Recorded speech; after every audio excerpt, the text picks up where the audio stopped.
responses. The member from Timiskaming Cochrane. Thank you, Speaker. It's always an honour to be able to speak in this House, and today on Farm Safety Week, and on behalf of my leader, Andrea Horwath, and our caucus. First of all, I'd like to thank the farmers and their families who grow our food. Yeah. And I'd like to make something. I pushed very hard. I always push very hard for farm safety, and people say I'm not actually the poster boy for farm safety, and which is true, and I'm very fortunate to have survived. But farmers and their families are actually the most safety conscious, some of the most safety conscious people I know. But they have a very unique occupation. So farmers are prepared. They have to prepare for planting, they have to prepare for harvest, and they do everything, whether you're a small farmer or a big farmer or a new farmer or a very experienced one. You do all the preparations possible to get the time done, get the work done, but you don't have an allotted time. And you also can't go overtime. You can't say, well, the harvest project, it went over 2 weeks, because in farming it can't go over 2 weeks, because if you're late 2 weeks, there's no crop. Yeah, it freezes. And that's one of the unique, it's actually one of the great things about farming, because it's a challenge, but it's also one of the very, very dangerous things. Because in a good spring, I don't know what they call it in the rest of the world, but we call it an open spring. And you have lots of time. You've got a clear weather forecast, and you put in some long days, but you take some breaks, because you know you've got the time.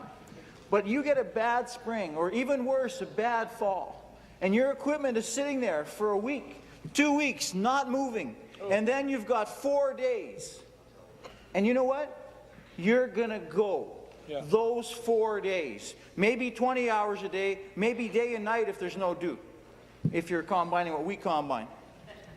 And that's the problem. That's when accidents happen, because you're just, they get too tired. But in some cases, they don't have a lot of choice. You don't have 10 people behind you who can run that combine, because 99.9% of the time, you don't need those people, and they're not there. And that's something I don't ever want to give people the impression that farmers aren't safety conscious. They are. Absolutely. They are. Yeah. One thing I'd like to focus on is, and I haven't done this before, livestock farming. And I'll give you a couple examples that happened on our farm. So we had a dairy farm for 30 years, and truth be told, my wife did most of the dairy farming. And a simple job, you had an eating area for your cattle and a resting area, and there was mattresses, nice mattresses, and once a day you'd scrape the straw back in those mattresses. And my wife was doing that, and our cattle are very tame, and she was doing it in the bred heifer pen, and a heifer decided that was just not going to happen that day. And she pushed my wife into the stall, and she hid behind, my wife had to hide behind a post and yell until one of our employees came to push that heifer away. And it was out of nowhere. That heifer was born on our farm. It was about 1.5 years old, had never been mistreated, and it just decided that was the day it was going to take somebody out. It was a bad heifer day. It was a bad heifer day, yeah. But that was a terrible thing to say. And that's something that could not be prevented, regardless of how many safety programs. And it's different in a bull. Like a bull's a totally different story. You just don't go into a bullpen. But a heifer, it's a totally different story. Another one, a very short one. We had a cow had a calf in the field. We had a separate calving area, and the cow was in the barn. So the calf was about 2 days old. So I went with my son Alex. He was about 4 or 5 years old, and we went to look for the calf. And when a cow hides a calf in long grass, I guess from days gone by when they had to worry about predators. So when a calf is a couple days old, you can't just walk up to a calf. You have to sneak up when they're sleeping, because otherwise you'll never catch them.